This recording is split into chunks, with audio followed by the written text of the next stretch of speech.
कब मिले हैं वह सखी सहेली, कब मिले हैं वह सखी सहेली। हरिवंशी हरिदासी, हरिवंशी हरिदासी। हरि हम कब होंगे ब्रजवासी, हरि हम कब होंगे ब्रजवासी। ठाकुर नंद किशोर हमारे, ठाकुर नंद किशोर हमारे। ठकुरानी राधासी, ठकुरानी राधासी। हरि हम कब होंगे ब्रजवासी, हरि हम कब होंगे ब्रजवासी। वंशी वट की शीतल छैया, वंशी वट की शीतल शैया। सुभग नदी यमुना सी, सुभग नदी यमुना सी। जाकी वैभव करत लालसा, जाकी वैभव करत लालसा। करमीत कमलासी, करमीत कमलासी। हरि हम कब होंगे ब्रजवासी, हरि हम कब होंगे ब्रजवासी। ये भी हरिराम व्यास जी का पद है। इतनी आस व्यास की पुजबऊ, इतनी आस व्यास की पुजबहु। वृंदा विपिन विलासी, वृंदा विपिन विलासी। हरि हम कब होंगे ब्रजवासी, हरि हम कब होंगे ब्रजवासी। तो जो साधन कल बताए, जो साधन आज बताए, ये यदि कर लिए जाएं, आप तन से रहेंगे ऑस्ट्रेलिया में, पर मन में व्रज बस जाएगा। और आप इस बात को अन्यथा मत समझिए। ये बात बिल्कुल सटीक है, बिल्कुल स्पष्ट है कि व्रज को माहौल चाहिए, व्रज वहीं प्रकट हो जाता है। कई लोग वृंदावन जाते हैं, लौट के आते पूछो कैसा लगा, क्या बताएं, बहुत भीड़ थी, बहुत रिक्शा चल रहे थे, बहुत टम टम टिर्रियां चल रही हैं, लोग भीड़ ही भीड़ भरी पड़ी है। मतलब वृंदावन जाके भी उनको वृंदावन का अनुभव नहीं हुआ। एक महापुरुष जैसे वृंदावन पहुंचे, सीमा में प्रवेश करते ही रुदन करने लगे। बोले क्यों? बोले जहां देख रहा हूं वहीं श्याम सुंदर ठाड़े वंशी बजा रहे, जिधर दृष्टि डाल रहा हूं वहीं प्रिया जी का अनुभव हो रहा है। इसका मतलब क्या है? प्रकट वृंदावन में पहुंच के भी वृंदावन उन्हीं को दिखेगा जो अधिकारी हैं, अनधिकारियों को नहीं दिखता है। अनधिकारियों को लस्सी दिखती है, कचौड़ी दिखती है, रिक्शा दिखते हैं, बंदर दिखते हैं, बंदर फिर वो चश्मा लेके भागते हैं तो फ्रूटी दिखती है। प्रकट वृंदावन में यही इतना, बस इतना दिखता है। अब प्रकट वृंदावन में और कुछ नहीं दिखता। जित देखूं उतित श्याममयी,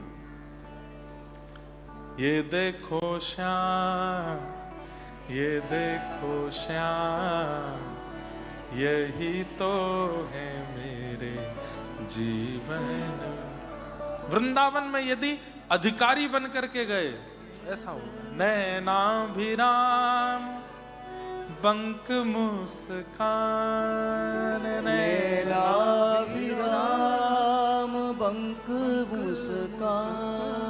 बोह मरोड़ लजावत काम, बोह मरोड़ लजावत काम।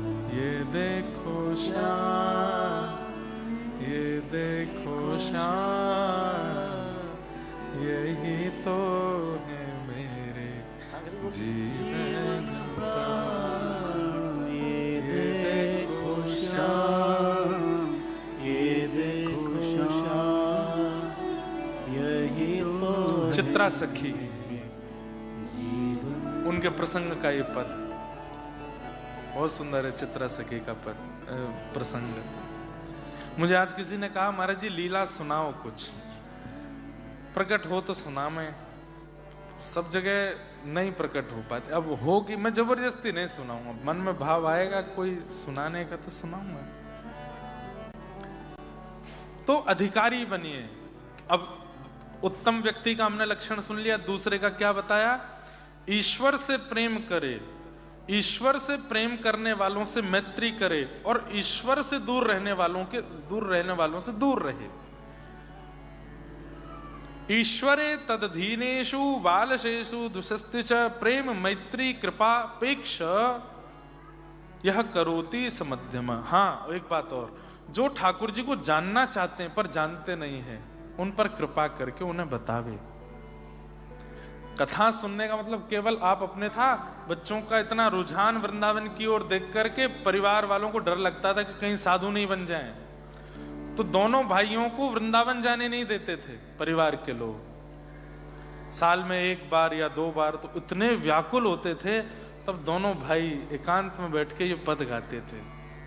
यह है अभिलाष लढ़ेती मोरी, यह अभिलाष लढ़ेती मोरी।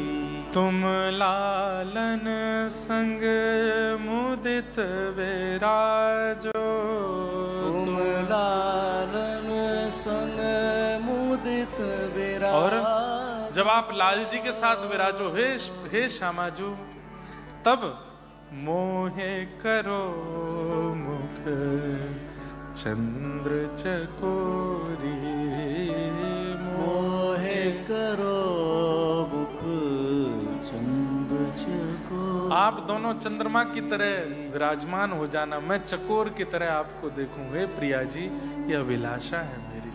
और देहु कृपा करी बेगी छबीली, देहु कृपा करी बेगी छबीली। ललित किशोरी माननी होरी, ललित किशोरी माननी होरी।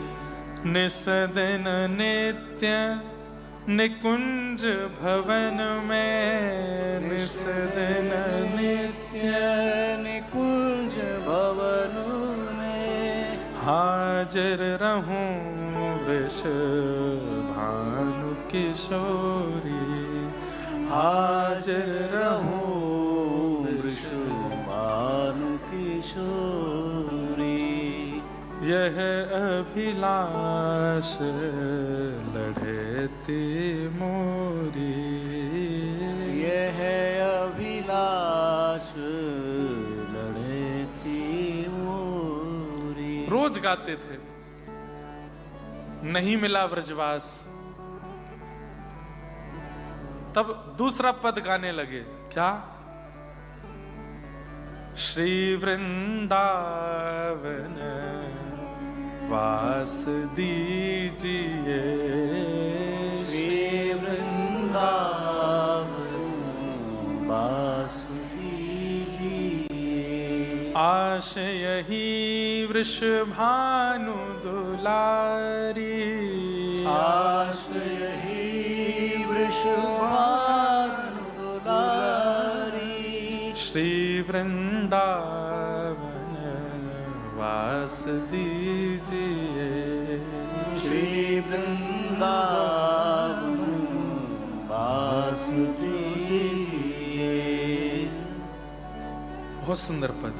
वंशीवट टट नट नागर, वंशीवट नट नार वंशी वट तट नट नागर संग वंशी वट तट नट नागर संग करत केली अवलों को प्यारी करत केली अवलों। आप वंशीवट पर श्याम सुंदर के संग में नित्य केली करो और मैं देखूं। हे किशोरी जी, इस भाव से ब्रजवास तो ठाकुर जी ने कृपा की, लेकिन कुछ ऐसी कृपा हुई कि परिवार के जो बड़े रोक रहे थे, एक एक करके सबका धामवास हो गया।